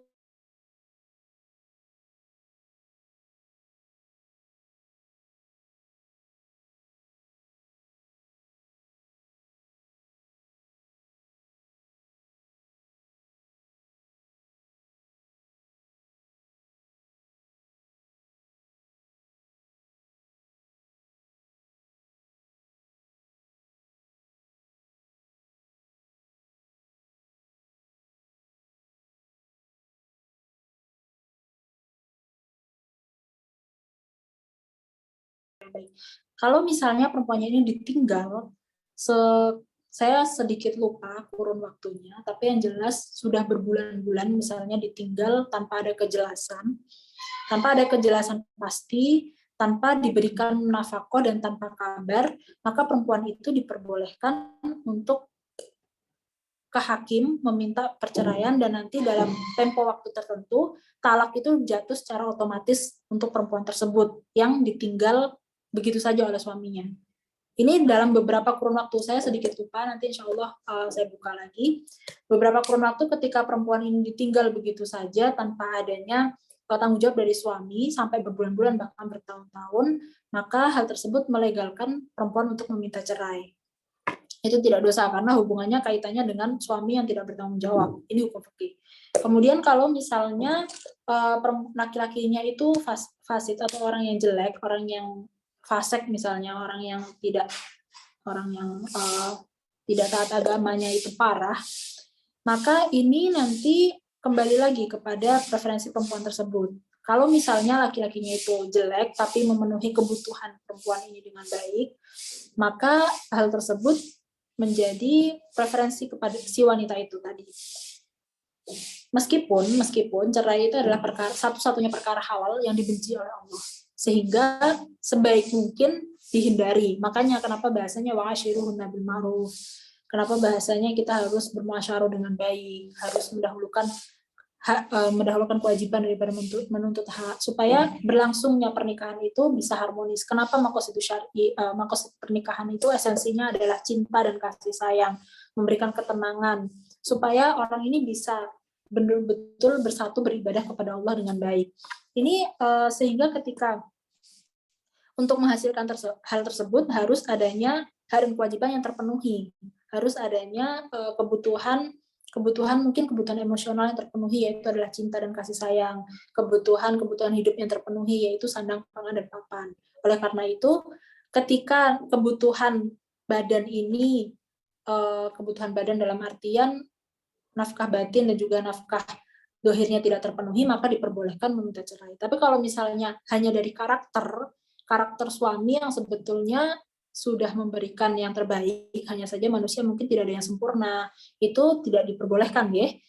Karena itu tadi, kita harus menjaga pernikahan ini sesuai dengan anjuran syariat, sesuai dengan tuntunan agama. Yang penting kalau misalnya kita ini melakukannya sesuai dengan anjuran syariat, menjaga komitmen dari awal menikah untuk ridha Allah karena perintah Allah, maka kerikil-kerikil dalam pernikahan itu insya Allah bisa diatasi. Saya juga belum menikah, tapi insya Allah sepertinya begitu, sejauh yang saya pelajari. Jadi mungkin memang harus dikukuhkan lagi iman kita dalam menjalani perintahnya Allah. Diperbolehkannya itu, diperbolehkan minta cerai yang mu'tabarah, yang pertama fasih tadi, karena memang tidak berfungsi, seksualnya tidak berfungsi, atau karena memang laki-lakinya tidak bertanggung jawab secara total, ditinggal, tidak diberi nafkah batin, tidak diberi nafkah dohir, sampai berbulan-bulan dalam kurun waktu tertentu, saya lupa, nanti perempuannya diperbolehkan khulu atau meminta cerai. Atau kalau misalnya suaminya di sini KDRT, menyakiti, karena memang maqasid syar'i tadi kan hifdzul badan, harus menjaga kehidupan, menjaga badan kita. Kalau misalnya itu dilanggar oleh suami sampai KDRT, sampai menyakiti, maka itu juga boleh bagi perempuan untuk minta cerai. Namun kalau misalnya hanya permasalahan karakter yang mungkin manusia tidak ada yang sempurna, itu hendaknya diselesaikan dengan kompromi dan muasyarah bil ma'ruf, begitu. Sudah jelas ya? Saya belum menikah, tapi sepertinya begitu. Dan insya Allah begitu sih. Sepertinya. Amin. Baik, mungkin ada pertanyaan selanjutnya. Niki sekitar satu pertanyaan lagi terakhir ya. Dari Mbak Indana Zulfa. Sebagaimana yang kita ketahui saat ini bahwa masih banyak masyarakat yang menganggap perempuan yang mengenyam pendidikan tinggi itu tidak ada gunanya. Padahal jika kita menelisik zaman Nabi, yakni istri Rasul yang bernama Aisyah, beliau sudah mengajarkan kita bahwa penting bagi perempuan untuk memiliki pendidikan. Bagaimana tanggapan Imas mengenai hal ini dan bagaimana cara untuk mengubah konsep berpikir masyarakat yang seperti itu? Kira-kira seperti itu, Ning. Begini, mungkin pemikiran masyarakat yang terbentuk itu terkadang berawal dari sebuah prinsip yang sangat dipaksakan, yang sangat dipegang teguh dan jadi fanatik, biasanya begitu. Jadi misalnya ya prinsip bahwa ar-rijalu qawwamun 'alan nisa itu memang anjuran agama. Kemudian prinsip bahwa perempuan itu harus menurut suami, itu memang prinsip, itu memang anjuran agama. Tapi masalahnya terkadang orang itu terlalu berlebihan dalam memegang prinsip tersebut sehingga menghasilkan budaya yang di sini ramah atau memberatkan salah satu. Jadi karena sudah kebiasaan perempuan ini dianggap hanya perlu mengurusi perkara domestik saja, dalam artian hanya perlu mengurusi anak, kemudian hanya perlu mengurusi hal-hal yang memang di situ menjadi kesibukan rumah tangga, urusan domestik, sehingga dia tidak perlu memiliki sekolah tinggi-tinggi. Padahal banyak sekali ulama yang menentang hal tersebut. Selain berangkat dari kewajiban itu adalah milik suami, bukan milik perempuan, kewajiban sandang, pangan, dan papan, tapi juga bahwa perempuan-perempuan itu harusnya memiliki kesempatan yang sama untuk kehidupannya, untuk memberikan kontribusi yang maksimal dalam hidupnya, karena ayat-ayat Al-Quran, anjuran belajar, itu juga ada, sehingga perempuan ini harusnya diberi kesempatan yang setara dengan laki-laki untuk belajar. Tapi banyak juga pola pikir konservatif yang menganggap bahwa perempuan itu harus udah saja di rumah saja, tidak usah ngapa-ngapain. Ini harus didobrak, sebetulnya tidak perlu kita ungkapkan terus-menerus secara verbal atau dengan emansipasi perempuan, dengan motivasi yang berlebihan. terkadang itu cukup dengan ditunjukkan saja. Jadi perempuan ini sekarang banyak sekali ya perempuan di Indonesia itu kan sebetulnya budayanya tidak seperti Arab.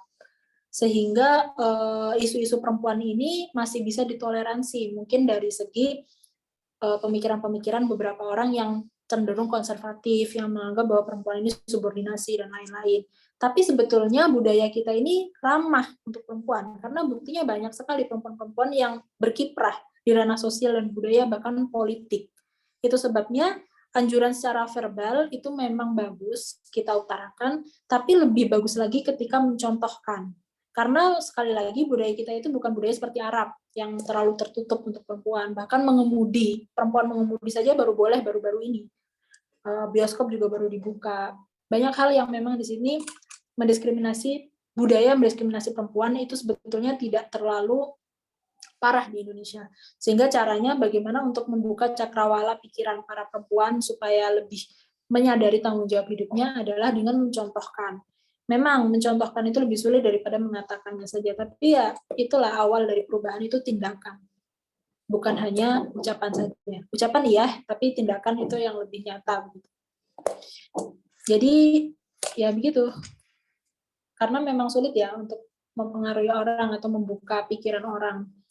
Itu sulit, ataupun dobrak budaya setempat itu sulit. Jadi ya bisa dicontohkan dengan langkah-langkah kecil terlebih dahulu.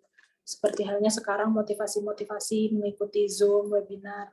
Semoga teman-teman perempuan lebih terbuka lagi. Tapi pesan saya, yang penting sekalipun perempuan ini berdaya, tapi dia harus tetap menghormati laki-laki ketika sudah dibersamakan dengan suaminya, dan juga tetap dengan fitrahnya sebagai perempuan, dalam arti dia tetap feminim, tidak memiliki energi yang maskulin. Begitu. Jadi menghargai dirinya, menghargai orang lain, tapi juga sesuai fitrahnya, yang mana fitrahnya itu adalah feminim, tidak maskulin. Begitu. Pasti kemana-mana jawabnya. Sudah cukup, nggih? Sudah 3 pertanyaan. Semoga bisa diambil manfaatnya. Iya. Meskipun sebenarnya di chat ada 1 pertanyaan lagi, tapi barangkali udah waktunya cukup ya, enggak apa-apa nih. Mungkin sebelum atau mau dijawab dulu? Bagaimana cara mengatasi ketika kita takut untuk mengenal laki-laki yang mana tujuannya untuk berjenjang lebih serius? Seperti takut tidak cocok nantinya, takut dianya hianat begitu. Ini rada itu ya, karena saya kan juga belum menikah. Tapi masalahnya begini, menurut saya, orang itu kalau misalnya memang, sepengetahuan saya, kalau misalnya memang orang tersebut berniat serius, maka dia akan betul-betul berusaha untuk menunjukkan keseriusan itu. Kalau misalnya kita bingung dengan keseriusannya, maka sebetulnya hal itu tidak worth it untuk kita perjuangkan.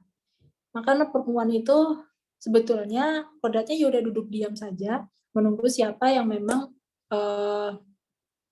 betul-betul berjuang untuk menikahinya. Gitu.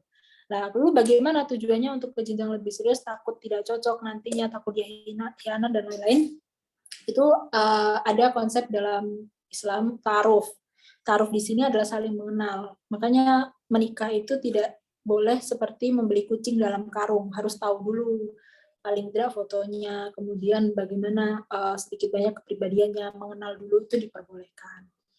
Gitu. Kemudian kalau misalnya ketakutan-ketakutan yang lain dalam segi materi dan lain-lain, itu mungkin bisa dikukuhkan dengan kita lebih mengimani lagi bahwa mengikuti perintahnya Allah itu maka akan dicukupkan oleh Allah. Tidak perlu terlalu memikirkan hal-hal yang jauh, yang di sini sudah ranah, sudah faktor eksternal.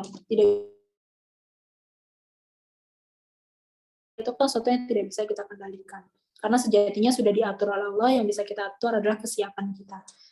Kalau misalnya masih bingung lagi, bisa istikharah, bisa sholat istikharah. Yang baik istikharah itu tidak istikharah sendiri, karena pasti biasanya tidak netral. Istikharah itu lebih baik diistikharahkan oleh orang-orang soleh. Makanya itu tadi, dalam menikah itu kalau prinsipnya ulama salaf, yaitu adalah musyawarah dan istikharah. Musyawarah antar keluarga bagaimana, istikharahnya itu bagaimana. Gitu. Kalau misalnya kita memiliki privilege untuk memilih sendiri, yaitu tadi, harus mengenal dulu, kemudian pertama perbaiki diri dulu supaya memang orang yang datang itu sesuai dengan kualitas kita. Kemudian meyakinkan diri dengan pertama ta'aruf ataupun dengan istikharah. Kemudian jangan lupa juga restu dan musyawarah dari orang tua. Itu sebetulnya ya aneh ya, karena saya belum nikah, jadi ya nggak apa-apa deh. Saya bisanya jawabnya begitu, tapi insya Allah begitu sih, sesuai analisa. Iya, mungkin harus nikah dulu nih, nanti jawab pertanyaan ulang gitu. Abis Oh ini. begitu, baik. Mohon doanya. Amin. Ya teman-teman KKN-ku banyak yang jomblo nih. Oh begitu. Enggak cuma pengumuman doang itu. Baik, mungkin karena waktu juga udah cukup lama ya. Meskipun tadi ada yang mau tanya tapi tak stop dulu. Jadi real lah, tadi pernikahan tuh bukan seperti beli kucing dalam karung ya. Ntar keluarnya buaya. Aduh, parah ini. Iya, harus jelas. Mungkin sebelum ditutup, barangkali mau ada closing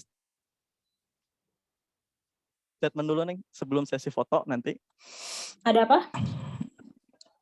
Closing statement. Closing statement. Closing statement. Mungkin begini. Sekarang,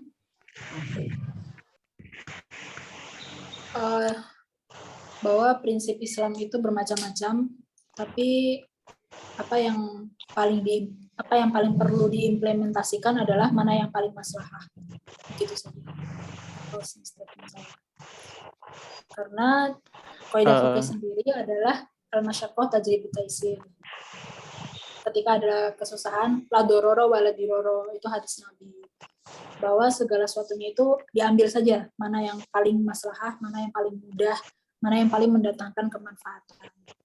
Jangan menjatuhkan diri kepada keburukan. Wala tayasu, wala tulku biaidikum ila tahlukah. Jangan kalian itu menjatuhkan diri kepada keburukan. Jadi misalnya kalau misalnya ada isu-isu nih mengenai vaksin, mengenai orang vaksin atau tidak, yang mana saja yang paling mendatangkan maslahah. Kalau misalnya ahlul khubroh, dokter itu sudah merekomendasikan untuk vaksin, ya kita vaksin saja. Maksudnya jangan dibuat bingung, karena prinsip Islam itu sudah jelas. Mana yang mendatangkan kebaikan, mana yang lebih manfaat, mana yang lebih maslahat, itu yang harus diambil. Adapun orang yang berbeda pendapat, ya silakan saja. Gitu ya. Itu bukan closing statement sih. Apalagi itu penjabaran. Penambahan materi itu. Tapi enggak apa-apa. Anggap aja itu closing. Anggap ya. Baik. Jadi saya pun enggak bisa nyimpulin diskusi pada siang sampai sore hari ini karena cukup banyak juga materi yang sangat-sangat padat. Tapi untuk penutupnya, Gus Dur pernah berkata bahwasannya ini nggak tahu ya Gus Dur dengar aku berkata bahwa beliau pernah berkata apa enggak ya. Jadi apa ya, aku agak lupa juga perkataannya apa ini. Baik, intinya Gus Dur pernah berkata bahwasannya perdamaian tanpa kehadiran adalah ilusi. Jadi kita menginginkan Indonesia damai, kita menginginkan negara ini aman sentosa, tapi kalau tidak ada keadilan, termasuk tidak adanya keadilan terhadap lingkungan, terhadap perempuan, ya kita hanya berimajinasi kayak SpongeBob gitu. Baik, untuk sesi terakhir nanti kita akan ada foto bersama ya. Sebelumnya ini foto bersama aku sama Neng Imas apa sama bareng-bareng? Oh, bareng-bareng. Sorry. Baik, sebelumnya saya tutup dulu, nanti dari operator Zoom yang mengkondisikan foto bersamanya. Kurang lebihnya mohon maaf. Wallahul muwaffiq ila aqwamit thoriq. Wassalamualaikum warahmatullahi wabarakatuh. Waalaikumsalam warahmatullahi wabarakatuh. Waalaikumsalam. Silakan Mbak MC untuk mengkondisikan.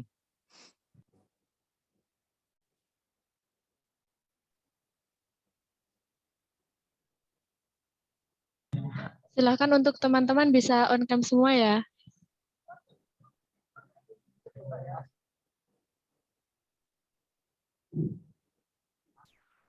Semuanya sudah siap?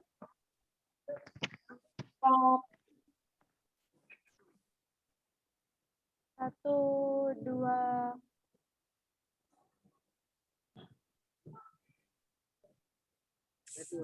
Apa sih nganu kok ora ana? Ora iso.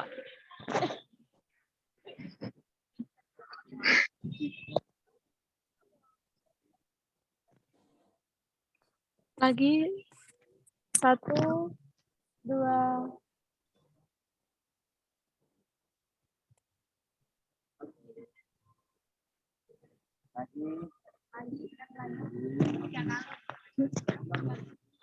Sekali lagi ya. 1, 2.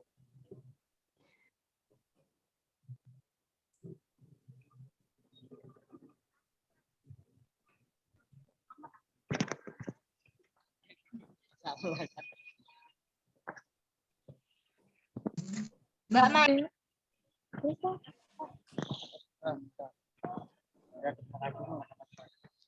Terima kasih untuk teman-teman semuanya. Jangan lupa link absennya.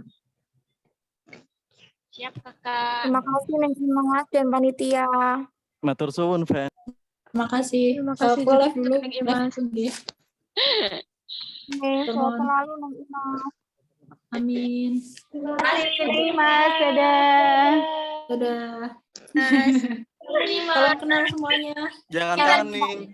Parah Neng. Dari Mama 40 Neng. Dadah. Maaf teman-temanku norak nih. Sayonara.